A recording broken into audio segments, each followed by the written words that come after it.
Good afternoon and welcome to NYMTC's Program Finance and Administration Committee, or PFAC Committee meeting. I'm Ian Francis, representative of the New York State Department of Transportation and the chair of this meeting. Before we begin, I want to point out the exits should there be an emergency evacuation. There are a total of 3 exits to this room. There's one directly behind you. There's another in the corner to your right, and another one further to your right. If you need assistance to evacuate, please notify a NYMTC staff member who will assist you.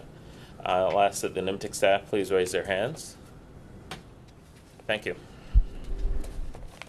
Now I'd like to begin this meeting with introductions of the members around the table. I'm asking each member to announce who they are, their agency, and whom they are representing today. Beginning with the far end of the table to my left, please speak clearly into the microphone. John Amani, Federal Highway Administration, New York Division, representing Division Administrator Peter Osborne.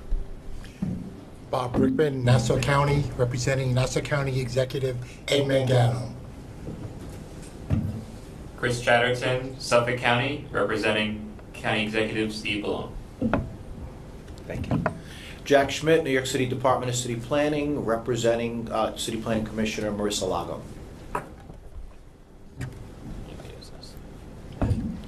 Karen Summer, New York City DOT, representing Commissioner Trottenberg. Jose Rivera, Executive Director for NYMTC. Mark Albrecht, MTA, representing Joe Loda, Chairman. Naomi Klein, Westchester County, representing County Executive Rob Astorino. Sandra Fusco, Putnam County, representing Mary Ellen Odell, Putnam County Executive. Pat Gurdon, Rockland County, representing County Executive Ed Day. Lou Vanich, Port Authority of New York and New Jersey, representing Executive Director Rick Cotton. David Barron, North Jersey Transportation Planning Authority, representing NJTPA Executive Director Mary Kay Murphy. Thank you. By my count, we have a quorum for today's meeting. Now, during today's meeting, the members will take action on the distribution of federal transit funding and amendments made to the Unified Planning Work Program. Prior to that, we will hear from Kamran Saddique from City Innovate Foundation, who will give a presentation on the Urban Mobility Playbook. But for now, I'll ask NYMTC's Executive Director, Jose Rivera, to provide his comments. Good afternoon, members of PFAC, members of the public. Thank you for being here today. Hope you all had a wonderful summer. It still feels like summer. And again, it's great to have you all here at our first full PFAC meeting. Today, we'll be asking our members to act on 2 resolutions related to the distribution of the October 2016 through April 2017 portion of the federal transit funding and amendments to the state fiscal year 2017-2018 Unified Planning Work Program. The Unified Planning Work Program, or UPWP, like we call it, allows the New York Metropolitan Transportation Council as an MPO to determine how federal funding for planning activities will be spent over the course of a program year. But first, we have a special presentation today. We have Mr. Kamran Saddique, who is a co-founder and executive director of the City Innovate Foundation. Kamran co-founded City Innovate in 2013, is now based in San Francisco. City Innovate's mission is to guide local government agencies through open innovation and sharing of data and information to better serve communities that need cities to be more connected, especially from a transportation standpoint. This is achieved through its Collider program and Urban Mobility Playbook. The Collider program is a long-term commitment that includes 8 workshops that cover everything from identifying problems and data to incorporating technology, legal, and policy options. Currently working with the Department of Transportation and Public Works in Miami-Dade County. Kamran will discuss how transportation officials, city agencies, planners, and public sector and private sector leaders are improving overall mobility and achieving long-range planning goals.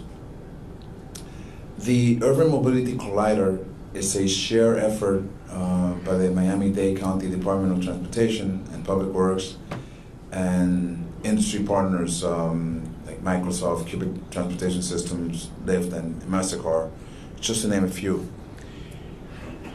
The result is to find, or the objective is to find solutions through the Collider program and record in its Urban Mobility Playbook, which documents lessons learned. The lessons learned include relevant data, collaborative ideas, and sharing of information from both public and private sectors that can help to address problems and challenges. For the Miami-Dade County, this means a seamless transportation network, a focus on first mile and last mile needs, and most of all, a system that better serves its growing population by connecting them to public transit and limiting single occupancy vehicle trips. We know in our planning region the needs may vary, but NYMTC forecasts tell us that our overall population will grow, adding additional strain to our transportation system, including more congestion on our roadways and more public transit ridership in New York City, Long Island, and the Lower Hudson Valley. By exploring emerging digital technology solutions with startups and professionals from private and academic sectors, City Innovate helps to better integrate public and private transportation services. It's all about better communication, better data, and better collaboration by the public, government, and the private sector.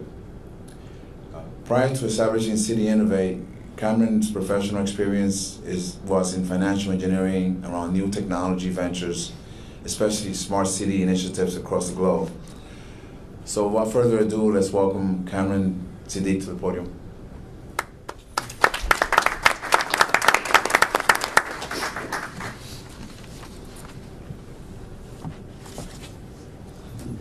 Just check this. Thank you, Jose, for the introduction, and thank you all to the board for having me here, as well as the public.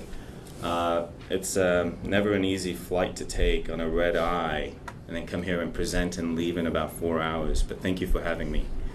I think before we get started on the presentation, I think there was a lot of information that you helped us with the Collider process, and we sort of grappled with this for years.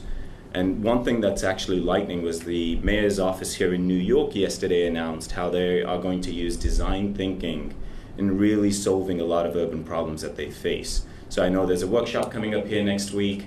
We've been seeing that in San Francisco, in Oakland, and other cities. Again, how do we take a human approach to the issues that we face in our cities and really focus on the citizens who are actually going to be the benefactors? So we spent a lot of time with Stanford Center for Design and Research, which is a parent of the D School, to really take core problems that cities face and bring design thinking and working with the public and the private sector together. So cities are not in the business of product management or product development. Companies are. So we have something called the Rfp process. And that's really where we've put a lot of our focus for the past 3 to 4 years. And I'll sort of explain how we've done that. So I'll sort of go towards this presentation right behind you, and I think it's pretty much everywhere great. So our mission is very clear, helping cities solve challenges with open innovation. Open innovation really is what we talk about Collider, as Jose just talked about a little, and what we've developed with Stanford, and how we teach that curriculum across the cities across the US. Data, we believe, as we've seen with a lot of institutions from Rockefeller, Ford Foundation, Bloomberg as well, they look at empirical data to really measure impact. And without that data, we're sort of blind in terms of making better planning and policy decisions. So those are the two pieces that City Innovate really focuses on. And I'll sort of run through very quickly on how we do that. Sorry, some of these slides do have a lot of words, and I'll try to sort of keep them very minimum. Really, in these three pieces, what you'll see is that word RFP continuously coming up again and again and again. And really that's what we're trying to do, which is really how do we procure the right solutions based on the needs of citizens. And that's really the work that we've been doing in Miami-Dade. And I'll sort of explain how they did their $33 million upgrade of their ticketing system, and how now we're looking at areas of transit in Miami that have shown lower ridership numbers, some have shown increasing numbers. How do we focus on those that are showing lower ridership numbers with what we're developing? And of course, as we look at this RFP process, how do we get the city as well as the private sector to look at that problem and to be innovative around that problem? So the challenge here, we sort of try to mirror this a little with what you will see in New York, and of course Long Island and the lower Hudson Valley. This is no different to the work we're doing with Miami-Dade County. Miami-Dade County, just quick background on them, there are actually 36 cities in total. And it is always going to be a regional issue that we face. Even in the Bay Area, the work we're doing with SFMTA, it's not an SFMTA issue. It's an issue with the other 9 operators too, that how do we work better together? Technology is not our problem. It is the policy which is causing most of the friction rules. In our case in the Bay Area, it's about dynamic pricing. How do we have better fare policy pricing? How do we have, and I can sort of run through it, but ultimately the goal in the Bay Area is how do we create trust in the system? How do we create discounts for people who are using 2 modes of transit, not even with Uber or Lyft, but just between the agencies itself? And we've seen results in London and Seattle where we've seen an increase in ridership by having better policies where there's better trust in the system. So here in New York, we're seeing that same thing, increasing in population, but of course our infrastructure is the issue. And how do we maintain it and how do we grow this? This is something that we're seeing again, as I've mentioned briefly. It's a regional planning and policy issue. So how do we maintain a consistent quality of service? These are all the issues that we're facing, not only here. Another metro that is joining on with us is LA Metro. They are just not in a process, just a few weeks ago, they've just signed an upgrade of their ticketing system too. And we're working closely with LA DOT, Salida Reynolds and her team, as well as LA Metro, after we finished our work here in Miami-Dade County. And again, it is about exploring, and working together with private transit operators. And how do we gather and analyze that data? Now, of course, technology and data here, and it sort of gets a bit better now. We've got a few words. So it's very difficult for us to try to put together to keep everybody sort of focused on just a few words. But, technology and data are going to help us make better informed decisions. But that's not enough to solve our challenges, as I've sort of mentioned earlier. We need to change the way we think and work. And our vision is really this piece here, which is to facilitate the sharing of knowledge. And this is really where we've been working a lot with our cities, as well as with Stanford, on how do you get public, academic, nonprofit, and private sectors to the table. And when we face this with TNCs, who don't want to share their data, we have, and these are constant issues that we've seen. I'm under NDA with a lot of work we do with Miami-Dade County, but I can tell you a lot of the TNCs are at the table, even the pilot that we're going to announce in San Francisco around curbs. And we have TNCs who are willing to share their data in these pilots. And we have a data platform that we've built out with UC Davis, where there's a federal grant at the National Science Foundation to build out that data platform that we're in deep negotiations with them and NIST. And I can sort of share a little on that later, but without the public and the academic and the nonprofit and private sector, this is not going to be possible because our issues are around silos. And of course, the goal is to enable city agencies, transportation councils, all the rest to make better planning and policy decisions based on data. How do we get there? I think, as Jose pointed out, this is what took us about a year to put together, which was the Collider program.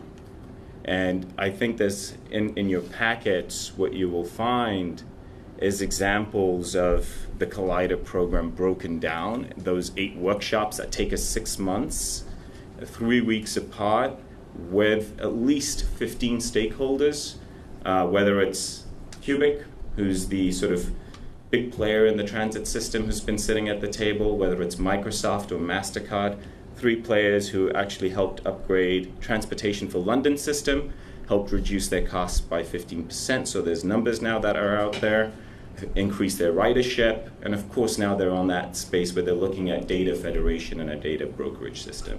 So this is where LA Metro and Miami-Dade County are two agencies here in the US that are going down that path.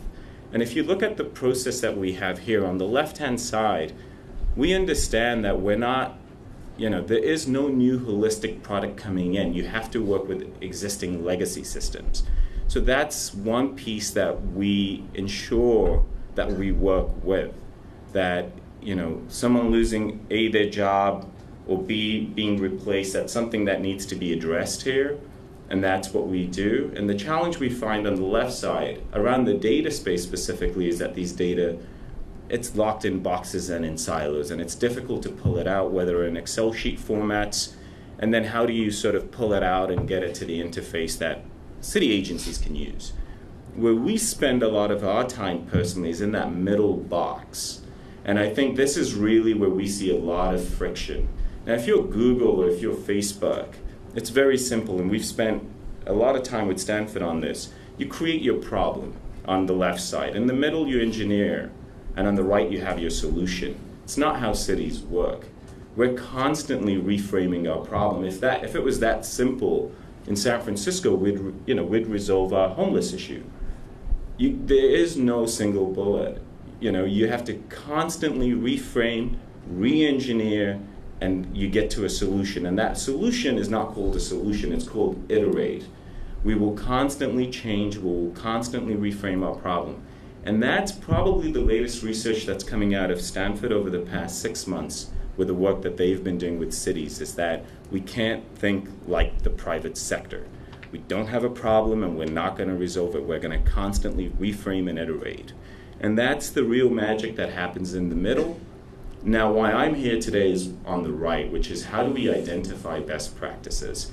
And this is a draft version of the first playbook that we haven't released officially yet. It will be released in February, but it's about documenting those best practices. What are the electronic contracting, the revenue contracting mechanisms that Miami-Dade is taking? What are the policy pieces that they're resolving? How are they doing it? Cities trust other cities in learning about best practices.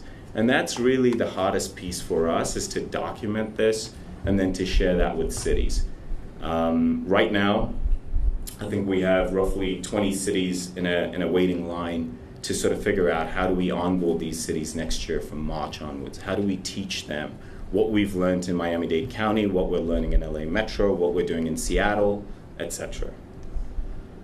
Here's a brief, and I won't bore you too much on this. And I think again in the packets that you have, we go into detail a lot, and we failed at this place. And I'm happy to discuss why in the past. There used to be 3 sprints. We've now streamlined it to 2. We believe that we should address the data issue at first. One of the other cities that we're working with is San Diego. They recently passed an RFP with GE, Intel, and AT&T around upgrading their sensors on their streets, getting ready for autonomous vehicles. And the problem there is not, having the vehicles on the streets. The problem is that how do we share this data now? And who owns that data? It should rightly be owned by the cities. And maybe we need another custodian. But even before you look at that, what about the privacy of citizens? I mean, who are we going to be looking at and who are we not going to be looking at? And how do we effectively ensure that those data sharing laws from a privacy and security point are adhered to, are taken into account? That's why we really focus on building that data collaborative at first, to identify what are the frictions. Again, technology is not the issue. We're going to be announcing that we're looking at autonomous vehicles in San Francisco too, from a Vision Zero perspective. But before we even tackle these issues, we need to understand, how are we going to collect data? What are we resolving for? If it's Vision Zero, it's collisions and avoiding fatalities and accidents. If it's related to traffic management and congestion, that's a different use case. That's a different problem. So who are the stakeholders that we need to have? And that's really focused on Sprint 1. On Sprint 2, you can see, again, when I talked about fair rules, that's when we start looking at the policy challenges. In the case of the autonomous vehicles, it sits in the legal side. Right now, there's no federal, state, and city laws that are actually in line right now. The federal government has just released last week new guidelines for local municipalities on this. But again, that's what we do in Sprint 2. If I continue very briefly, our goal really is to help cities build that data collaborative. How do we get the public and the private sector operators to share that data? The only work that we've seen that is advanced is the work that's happening at UC Davis, where they took 80% of California's water data, and they're able to get 18 different providers in the private sector to share that data.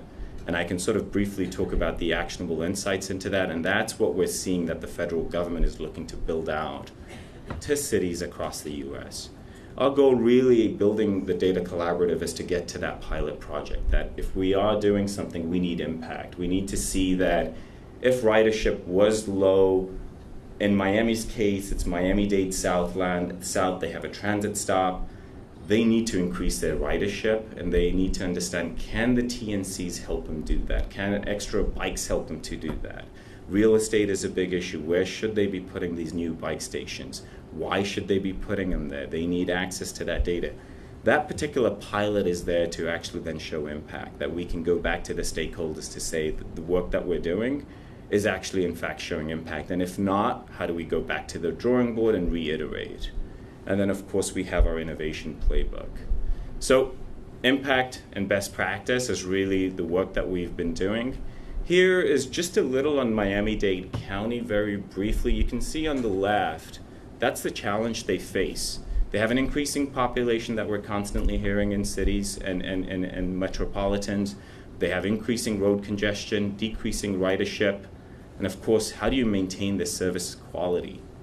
And that gets more difficult if you want to bring in TNCs. And one thing that a lot of players haven't talked about, who provides that customer service. So if you have a multimodal system and a lift breaks down on its way to a subway, who deals with that? Is that the agency? Is that Lyft? How do you triage that? That's a lot of pieces that we've spent months on with Miami-Dade County and what those contracts look like. That's really been the challenge on the left-hand side. Of course, the opportunity, you can see this. From a San Francisco point, it sits in the middle. Their big issue is single occupancy vehicle trips. This is where, I think you've all seen in the past month, they've been suing Lyft and Uber. Our city attorney has. Really, they need to cut this out. We have 120,000 vehicles coming in where our road capacity is 20,000 every morning. Single occupancy was at the heart of our Smart City DOT bid. While Miami-Dade County is a large metropolitan, they need to have a multimodal network. They need to work with Uber and Lyft to increase ridership. And then, of course, serve the travel needs of more citizens. So we're out there on the streets with a group called Neighborland, doing civic user testing, understanding, is this what citizens want? And that's a big portion of our work in the early stage. And of course, engaging citizens, we're always mindful, do we do it at the start? Do we do it again in the middle? And then how do we reach out to these communities as you upgrade to a new ticketing system? If you have a new app, Ventura and Cubic, the challenge was nobody knew how to use it. In London, we've been looking at their models on how they reach out to the community way beforehand. How do you make that really simple for everybody to use? What about the issue on data plans? Does every citizen have a data plan? 72% of citizens in LA Metro and the whole region don't. So how do you address this? So that's really the work that we do in the middle, and then you can see on the right all the federal government, the cities, and of course academic institutions and the private sector partners and the startups that we work with.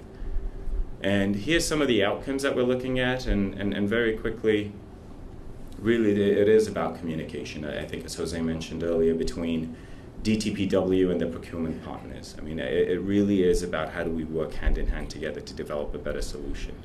And I think one thing Miami-Dade has seen is a new methods of working with their community. I think that's been a challenge in the past on communication.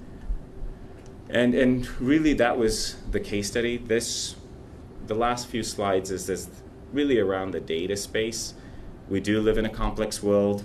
Our challenges today are requiring greater access to data. I know NYMTC has a data plan which goes, that's been around since 2002 in collecting this data, and I think there's a new program coming out in 2018, and that's great. There's some great public data, and now how do we get private operators to actually provide data sources that they have about how citizens are moving around? And that's really at the heart of what we're tackling. And this is why it's such a challenge. And I think we've all seen this.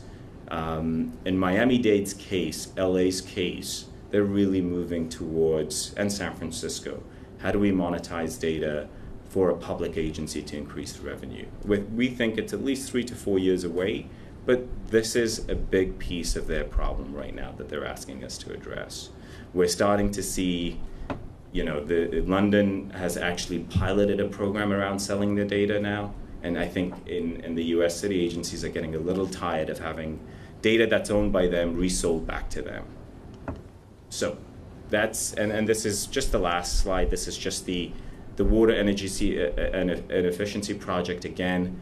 That was around the drought program that we're now taking from utilities to transportation. So anyway, this is just a quick brief on who we are and what we do. So that's the presentation. Thank you very much, Bill. Thank you, Kamran.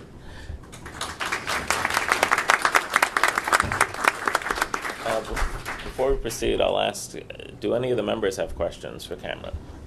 Yes. Thank you very much. On your slide with Miami-Dade, where you got to the segment that has experts, you didn't include transit providers, vehicle manufacturers, general contractors, or the associations that we're familiar with, like AASHTO or APTO. Were they involved in this? I would say from a Miami-Dade County, yes. We on the right-hand side, we just looked at the private sector partners, the academic institutions, and some of the federal issues. But DPTW would bring all of them in, depending on who they would bring in on session 1 to session 4. But we did not have, I think you mentioned APTA. We did not. I'm actually presenting there on August the 11th for the first time on this, but we would love to have them in the future. NACTO is another on the Vision Zero piece that has worked with us on this, and they're looking at a playbook too. So it just really depends on who those city agencies have good relationships with too, and I think that's also been a challenge. APTA, is working closely with a lot of cities, but NACTO has been working closely with Miami-Dade, and we let the cities and the agencies bring in the right folks. But they drive this, just to be very clear on this. This is not driven by the folks on the right. It's really driven by the city agency, and they bring in their experts, we bring in the rest. Hi. Can you use the microphone? Sure. Sorry. Good presentation. Thank you. I'm curious, since much of this seems focused on informing the development of RFPs, how are your clients managing sensitivities about bringing in potential bidders in the process of RFP development, so procurement sensitivity? Yes, that's actually a great point. This specific project actually, funnily enough, was done after the RFP. And we normally work on before the RFP. So Miami-Dade County had already issued a $33 million contract to Cubic. And they brought us in after we ran this DOT Smart City Challenge that we did, and they noticed us there and said, well, San Francisco lost the bid. It went to Columbus, Ohio. We, in fact, now as we upgrade our $33 million ticketing system, we need to ensure that we just don't get the usual stuff, that it gets put in place and our data gets locked in silos. We're not working with all the private sector providers plus our neighboring agencies. So we came in on that fact, and that's not normally the way we do it. And going back to your point, right now, if we look at the contract that we have just signed with San Francisco around the autonomous vehicles before there's an RFP issued, we actually do an open call to, not us, the city does, to all the private sector players. So it's not just the fact that you're bringing, in the past, you're bringing one player, which is Cubic. We're not, I think as cities move forward and they look at solutions, it's not a single vendor approach where you're locked in with one vendor with one box.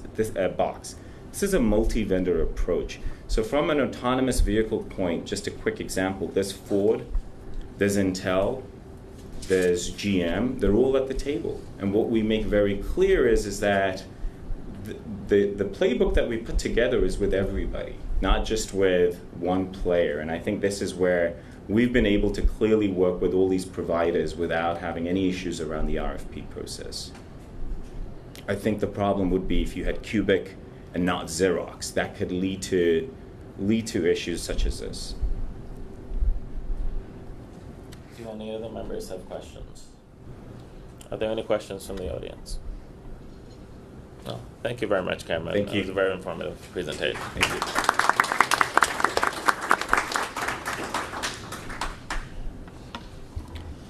you. We've now entered the public participation portion of our meeting. We have set aside 15 minutes for the agenda to hear from registered speakers. You will hear from these speakers in the order they have registered to speak for the duration of the allotted time. We ask that all registered speakers limit your comments to relevant transportation and planning-related items and to less than 3 minutes so we can hear from as many speakers as possible in the allotted time. If you have written comments, you can give them to me when you approach the microphone provided in the front of the dais. Our first speaker today is Aaron Getz from MNRCC. I'd like to give you this PowerPoint presentation. All right. Thank you.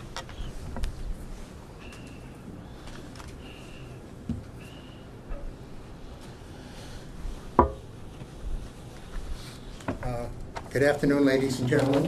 My name is Aaron Getz. I'm the Vice Chairman of the Metro North Rail Commuter Council. I attended a meeting with New Jersey Transit. They had a very good presentation by Mr. Eric DeLeo, who's in charge of the resilience program at New Jersey Transit. And this handout is about New Jersey Transit Grid, Microgrids, a cornerstone of a transportation resilience strategy. I would strongly suggest that you invite Eric DeLeo to come in here and make a presentation. He can give you a wealth of information on what they're doing and why they're doing it. And you can see from this recent PowerPoint presentation, it is quite comprehensive. This is something that also would be considered for the MTA. New Jersey Transit got its funding from the federal government as part of the resilience program from Superstorm Sandy. And it's well advanced in moving along, and possibly the MTA could look at that program and see how it could be adapted for, like the Long Island Railroad, to have emergency power. If the commercial power system fails, you can rely on the microgrid to move your trains out of Penn Station and get people out of the city. It's very important. The only concern we had when we discussed this at New Jersey Transit was we don't know why PATH was not part of this. And when we addressed Steve Sansoro, the executive director, about it, he said, well, look, please ask PATH to come up with what they are doing if they want to be part of this or whatever they want to do. So I see Lou Vanek here, and maybe he can look into this and report back and find out what the Port Authority is doing about having either a microgrid or some backup system for PATH and possibly for the bridges and tunnels that connect New York and New Jersey. It is an important thing, and I think that we would be very well off if we could get a good answer from the Port Authority on what they're doing. Because if you look at how New Jersey Transit operates and integrates into this, PATH is an important part of this system, and it should have a backup system possibly hooking into the New Jersey Transit microgrid. Thank you. Thank you. That concludes our public participation. We're now on to our action items. There are 3 items today. The first item for the day is the meeting synopsis from June 27th of 2017. There were copies at the signing table as you entered. I'm requesting that all members, I'll ask for a motion to accept the meeting synopsis from June 27th of 2017. I'll ask that as you move, you mention your name and the agency you represent when you make your motion. Naomi Klein, Westchester County, so moved. Do I have a second? Bob Brickman, Nassau County, second. Bob Brickman seconds the motion. Is there any discussion? All in favor? Aye. Any opposed? So moved. Our second action item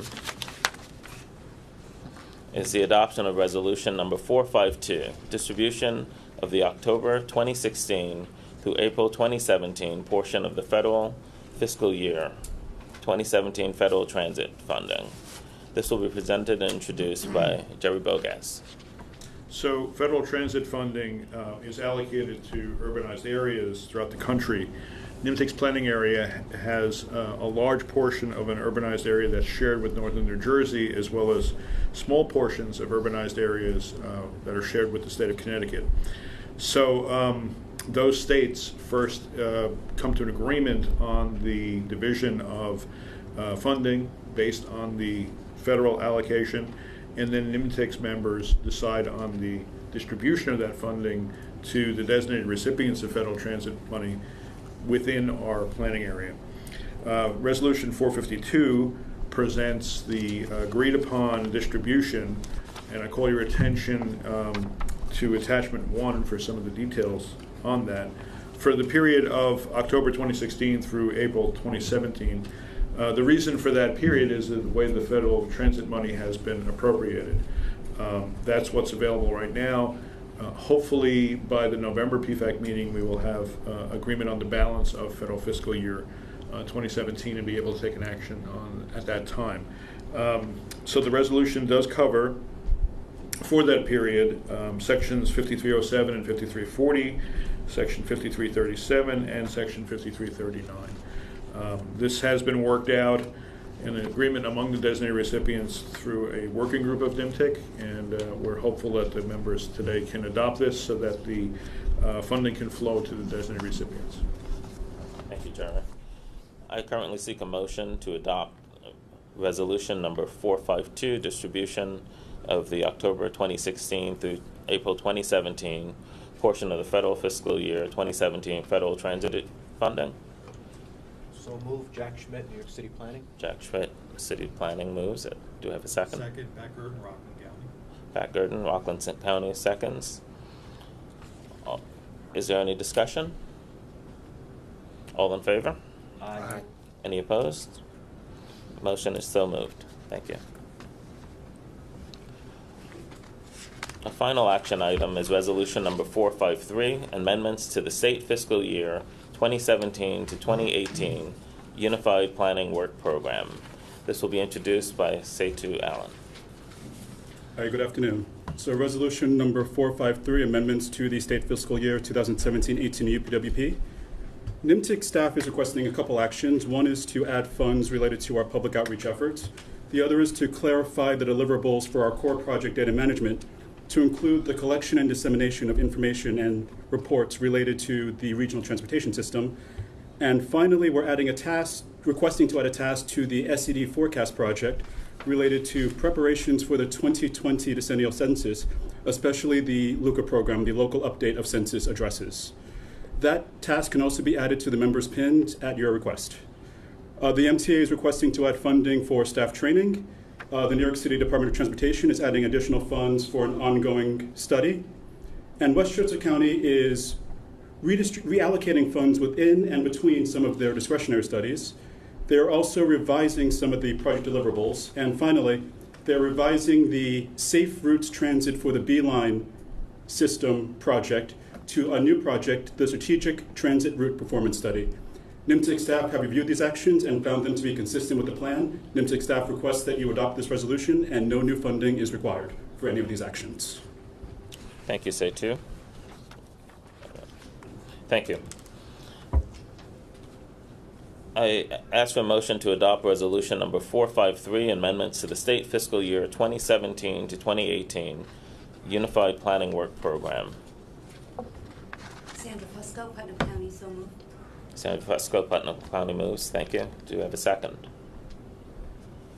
Bob Brickman, Nassau County, second. Bob Brickman, Nassau County, seconds the motion. Is there any discussion? All in favor say aye. Aye. Any opposed? The motion is moved. Thank you.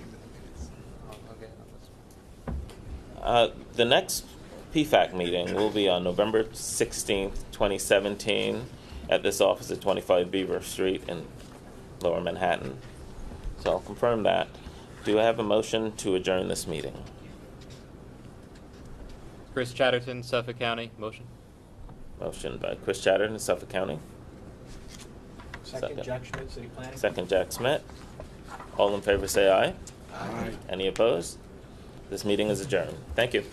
Well done.